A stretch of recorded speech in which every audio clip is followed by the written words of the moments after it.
Hello everybody, my self doctor Kuldeep Kaur और मैं आज आपको सीआरपीसी में एक टॉपिक डिस्कस करने जा रही हूँ। मैं पहले ही टॉपिक डिस्कस करने से पहले आपको एक बात बताना चाहती हूँ कि इसमें जो मैं आपको टॉपिक पढ़ाऊँगी उसको कोई एक भी पार्ट में कंप्लीट नहीं किया जा सकता है। इतना बड़ा वो टॉपिक है कि उसको कई पार्ट्स में 2 से 3 पार्ट्स बनाने होंगे, तब वो टॉपिक आपको अच्छे से समझ में आएगा। तो आज फर्स्ट पार्ट इसका स्टार्ट हुआ है और जैसे जैसे इसके पार्ट्स आप सुनेंगे तो आपको पूरा का पूरा वो टॉपिक क्लियर हो जाएगा। और बहुत मेरी एक अच्छे से इच्छा है कि इस टॉपिक को, जो सबसे कठिन टॉपिक है, उसको ईजी से समझाया जाए। तो आज का जो टॉपिक मैं ले रही हूँ, राइट ऑफ अरेस्टेड पर्सन, जो व्यक्ति गिरफ्तार किया जाएगा उसके अधिकार कहाँ कहाँ दिए गए हैं। देखिए, कॉन्स्टिट्यूशन में आर्टिकल 22 में दिए गए हैं, वो मैं आपको बताऊंगी। सीआरपीसी के चैप्टर 5 में अरेस्ट ऑफ पर्सन, व्यक्ति की गिरफ्तारी, सेक्शन कहाँ से रिलेटेड है, 41 to 60A। और जो केस लॉ मैं आपको डिस्कस करूंगी साथ में, DK Basu versus state of West Bengal 1997 का है। Joginder Kumar versus state of UP, Arnesh Kumar versus state of Bihar, ये मैं केस भी आपको डिस्कस करूंगी। तो हो सकता है कि पार्ट 1 में सारी चीज़ डिस्कस नहीं हो पाए, लेकिन पार्ट 2 पार्ट 3 तक सारी चीज़ें आपको एक एक डिस्कस करूंगी। पार्ट 1 में मैं भी आपको सबसे पहले बताना चाहती हूँ कि अरेस्ट, जो वर्ड लिखा हुआ अरेस्ट का मतलब क्या है। देखिए, अरेस्ट शब्द को सीआरपीसी में, क्रिमिनल प्रोसीजर कोड 1973 में, आईपीसी में 1860 में कहीं पर भी डिफाइन नहीं किया गया कि अरेस्ट का मतलब क्या होगा। गिरफ्तार का क्या परिभाषा है, इसको कहीं पर भी कोई परिभाषा नहीं दी गई। अरेस्ट का मतलब, अगर जनरल मीनिंग में एक वर्ड अपने शब्दों में बोलूं, मूवमेंट स्टॉप, गति को रोक देना। जिस व्यक्ति को हम गिरफ्तार कर रहे हैं उसकी हम गति को रोक देते हैं, हम उसको अब किसी भी तरीके की मूवमेंट नहीं करने देना चाहते हैं और हम उसको अब रोक लेते हैं, अरेस्ट कर लेते हैं। तो सबसे पहले उस व्यक्ति को जिसको अरेस्ट किया गया है उसको कौन कौन से राइट मिलने चाहिए, जो व्यक्ति अरेस्ट किया गया है उसको कौन कौन से राइट मिलेंगे, वो मैं आपको डिस्कस करने जा रही हूँ। सबसे पहला, पुलिस की ड्यूटी है कि फैमिली व फ्रेंड्स को इन्फॉर्म करे। जिस व्यक्ति को अरेस्ट किया गया है, पुलिस की ड्यूटी है कि पहले उनके फैमिली मेंबर्स को, उनके फ्रेंड को इन्फॉर्मेशन दे दे कि आपके घर के इस मेंबर को अरेस्ट किया गया है। एडवोकेट को बुला सकता है। जिस व्यक्ति को अरेस्ट किया गया है, पुलिस की ड्यूटी है, पुलिस उसको बोलेगी कि आप अपने एडवोकेट को बुला लो, या एडवोकेट से आप अपने सलाह मशवरा ले सकते हो, आप एडवोकेट से मिल सकते हो। अब आपको मैंने भी बताया कि जैसे ही किसी व्यक्ति को गिरफ्तार किया जाएगा तो पुलिस उसको बता देगी कि आप अपने मनचाहे एडवोकेट से मिल सकते हो। देखिए, कभी कभी ऐसी क्रूशियल स्थिति होती है कि व्यक्ति के पास अगर कोई लीगल एड के लिए कोई नहीं है, कोई वकील, तो क्या करेगी, ड्यूटी है हमारी कि गवर्नमेंट की ड्यूटी बन जाएगी कि वो लीगल एड के द्वारा, उसको लीगल एड के द्वारा वकील को उपलब्ध कराया जाएगा। तो अभी सिंपल सी पहले बातें बता दें आपको कि अगर कोई बेलेबल ऑफेंस है और जमानती अपराध है तो प्रतिभूति सिक्योरिटी की व्यवस्था करें। पुलिस अधिकारी को बता देना चाहिए कि आप क्या करें, सिक्योरिटी की व्यवस्था कर लें। ये अपराध कैसा है, जमानती है, अगर आपके पास सिक्योरिटीज़ हैं तो आप बेल के लिए तुरंत अप्लाई कर दें। दूसरी चीज़, 24 घंटे के अंदर मजिस्ट्रेट के सामने प्रेजेंट करें। जिस व्यक्ति को गिरफ्तार किया जाएगा 24 घंटे के अंदर उसे मजिस्ट्रेट के सामने प्रेजेंट किया जाना ज़रूरी है। जब हम 24 घंटे के अंदर मजिस्ट्रेट के सामने, हर हालत में उस व्यक्ति को प्रेजेंट कर देना चाहिए, क्योंकि यहाँ पर मैंने आपको बताया कि कोई व्यक्ति गिरफ्तार किया गया है तो उसके अधिकार क्या होंगे। अब मैं आगे आपको एक एक करके केस लॉ बताने जा रही हूँ। अभी मैं आपको राइट ऑफ अरेस्टेड पर्सन के बता रही हूँ कि जब व्यक्ति को गिरफ्तार किया जाएगा तो कौन कौन से अधिकार मिलेंगे। तो एक उसको अधिकार है फेयर ट्रायल का, निष्पक्ष सुनवाई होगी। अब निष्पक्ष सुनवाई आपको पता है कि जब भी किसी व्यक्ति को गिरफ्तार किया जाए तो फेयर ट्रायल पूरी तरीके से किया जाएगा, दोनों पक्षों को सुना जाए ताकि किसी भी तरीके से किसी के साथ अन्याय ना हो पाए। Right to know the grounds of arrest, section 50 sub clause 1, हमें बता देना चाहिए कि कौन किस आधार पे उसे गिरफ्तार किया गया है, कौन से ग्राउंड है जिस आधार पे उसको अरेस्ट किया गया है। उसको ये पूरा जानने का अधिकार है कि किस आधार पे उस व्यक्ति को गिरफ्तार किया जा रहा है। तो सेक्शन 50 सब क्लॉज 1 सीआरपीसी में हम उसको बता देंगे कि हम उसको इस आधार पर गिरफ्तार किया गया है, सेक्शन 50 सब क्लॉज 1 में।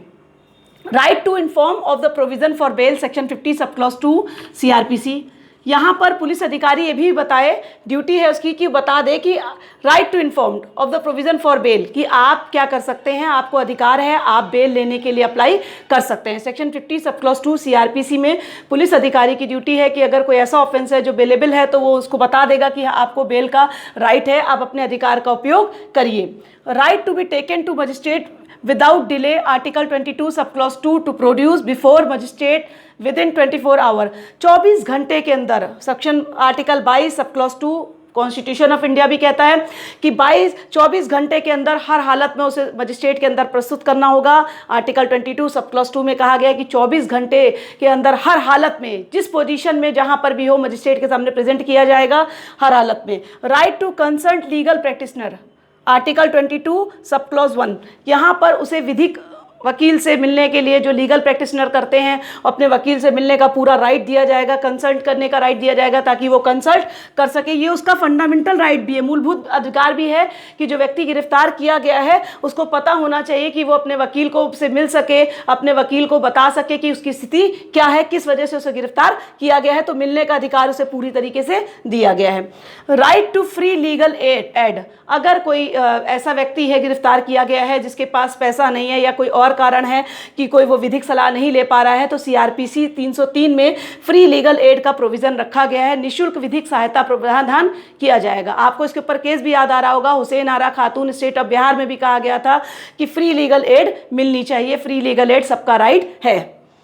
Right to be examined by a medical practitioner, जैसे ही जिस व्यक्ति को गिरफ्तार किया गया है उसे चिकित्सा अधिकारी के पास ले जाया जाएगा ताकि वो उसकी जांच कर सके कि उसका स्वास्थ्य पूरी तरीके से ठीक है और वो पूरी तरीके से क्या है, वो फिट है। अगर कोई व्यक्ति अस्वस्थ होगा तो उसे हॉस्पिटल के में ले जाया जाएगा, उसे वो दवाइयाँ दिलवाई जाएंगी जो एक व्यक्ति के लिए ज़रूरी होती हैं। दूसरा कि जब वो गिरफ्तार किया गया, मैं पहले ही बता चुकी हूँ, उसके नातेदार रिश्तेदारों को बता देना चाहिए। अब यहाँ पर जो राइट है वो क्या करेगा, राइट ऑफ अरेस्टेड पर्सन क्या है, राइट ऑफ अरेस्टेड पर्सन उस व्यक्ति को जिसको गिरफ्तार किया गया है उसको ये राइट्स मिलने चाहिए, ये राइट्स के बारे में उसको जानकारी होनी चाहिए कि ये हमें राइट दिए गए हैं, हमें लॉ की ओर से ये राइट मिले हैं। तो हम क्या करेंगे आगे, हम आपको डिस्कस करेंगे। अब केस लॉ डिस्कस करने जा रहे हैं, तो अब आपको केस लॉ बताएंगे, डिस्कस करेंगे केस लॉ। कौन सा केस लॉ बताएंगे, मैं आपको बताने जा रही हूँ, केस लॉ डिस्कस करेंगे।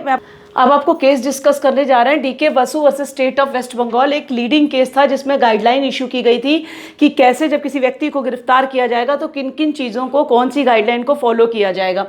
तो देखिए, अरेस्ट जो पुलिस करने आएगी उस पुलिसकर्मी का पूरी पहचान, मतलब ड्यूटी के दौरान बैच लगा हो, रैंक की जानकारी हो, नाम आदि हो।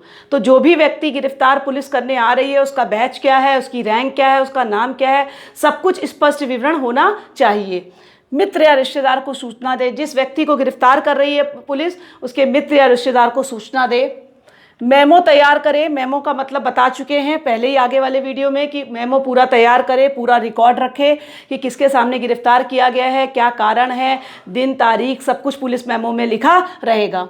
गिरफ्तार किए जाने वाले व्यक्ति के परिजन यदि जिले या प्रदेश से बाहर रहते हैं, अगर कोई व्यक्ति गिरफ्तार किया गया है उसके परिजन या मित्र या रिश्तेदार प्रदेश से बाहर रहते हैं तो 8 से 12 घंटे के अंदर संबंधित थाने को सूचना देना ज़रूरी है। भाई उनके मित्र नहीं मिल पा रहे, रिश्तेदार नहीं मिल पा रहे, तो 8 से 12 घंटे के अंदर हम क्या करेंगे, जो भी थाना होगा उस थाने को, कंसर्न थाने को हम सूचना दे देंगे कि आपके यहाँ से ये व्यक्ति गिरफ्तार किया गया है। गिरफ्तार किए जाने वाले को बता देना चाहिए कि उसके परिजनों को सूचना मिल गई है। जिस व्यक्ति को गिरफ्तार किया गया है उसको हम बता दें कि आपके इस फ्रेंड को या उस रिलेटिव को ये इन्फॉर्मेशन दे दी गई है कि आपको गिरफ्तार आज किया गया है। पुलिस डायरी में पूर्व विवरण होना चाहिए कि गिरफ्तारी की सूचना किसको दी गई है। पुलिस डायरी में पूरा डिटेल लिख दें, उस व्यक्ति का नाम लिख लें, पता लिख लें, उसकी आयु लिख लें कि जिस व्यक्ति को गिरफ्तार किया गया उसकी सूचना हमने इस पर्सन को दे दी है, उसका पूरा डिटेल लिखा हुआ है। अभी मैंने आपको बताया कि केस में आपको डिस्कस कर रही हूँ, उसी में मैं आपको केस की गाइडलाइन बता रही हूँ। उस केस की गाइडलाइन में आगे चीज़ें क्या लिखी हुई हैं, गिरफ्तार व्यक्ति के शरीर में चोट आदि के निशान नोट कर लिए जाए। अगर कोई व्यक्ति गिरफ्तार किया गया है और उसके शरीर में कहीं पर कोई मार्क है, कोई चोट है, तो वो एंट्री कर ली जाएगी ताकि पता चल सके कि हाँ ये निशान पहले से ही मौजूद थे शरीर में। मेडिकल जांच 48 घंटे के अंदर अनिवार्य है। जब भी गिरफ्तार किया जाएगा 48 घंटे के अंदर मेडिकल जांच होना ज़रूरी है। गिरफ्तारी की सूचना पुलिस नियंत्रण कक्ष को देना अनिवार्य है। तो पुलिस कंट्रोल रूम में गिरफ्तारी की सूचना दे दी जाएगी कि इस एरिया के इस पर्टिकुलर पर्सन को गिरफ्तार किया गया है। जितने भी दस्तावेज होंगे, डॉक्यूमेंट्स होंगे, जिस व्यक्ति को गिरफ्तार किया गया है उस सारे डॉक्यूमेंट्स को उस क्षेत्र के मजिस्ट्रेट को सर्टिफाइड एक कॉपी दे दी जाएगी। अनिवार्य रूप से उसको कॉपी देना ज़रूरी है। वकील से मिलने का अधिकार जिस व्यक्ति को गिरफ्तार किया गया है, जमानत लेने का अधिकार भी उसके पास है। अगर मौन रहने का अधिकार अपने ही खिलाफ गवाही देने संबंधी बात नहीं की जा सकती। अगर कोई व्यक्ति मौन रहता है, चुप रहता है, जिसको अरेस्ट किया गया है, तो उसको जबरदस्ती फोर्सफुली कोई बात नहीं की जाएगी, क्योंकि यहाँ पर अपने खिलाफ हम गवाही देने संबंधी हम बात नहीं कर सकते। ये हमारा राइट है कि उसमें हम चुप रहें, हम कुछ भी ना बोलें। तो आज के टॉपिक में आपने देखा, आज के वीडियो में मैंने जो आपको डिस्कस किया, मैंने आपको बताया कि जब किसी व्यक्ति को अरेस्ट किया जाएगा तो कॉन्स्टिट्यूशन के प्रोविज़न का एग्जाम्पल बताया, कॉन्स्टिट्यूशन के आर्टिकल 22 का जिक्र किया, सीआरपीसी के सेक्शंस आपको पढ़ाएंगे, पूरे 40 to 60 बताए जाएंगे, 60A तक पूरे बताए जाएंगे, और मैंने केस लॉ लीडिंग बताए। लेकिन आज के वीडियो में मैंने आपको कुछ एक इंपॉर्टेंट बातें डिस्कस की कि अरेस्ट व्यक्ति को जब गिरफ्तार किया जाता है तो उसको क्या राइट्स मिलेंगे और किस लीडिंग केस में गाइडलाइन इशू की गई है। तो अगर आपको मेरी बातें अच्छी लगती हों, पसंद आती हों, तो प्लीज़ मेरे चैनल को लाइक, शेयर, सब्सक्राइब करिए, और नेक्स्ट वीडियो इससे रिलेटेड आपको मिलेगा। इसके 2 या 3 पार्ट्स अभी और आएंगे। Thank you.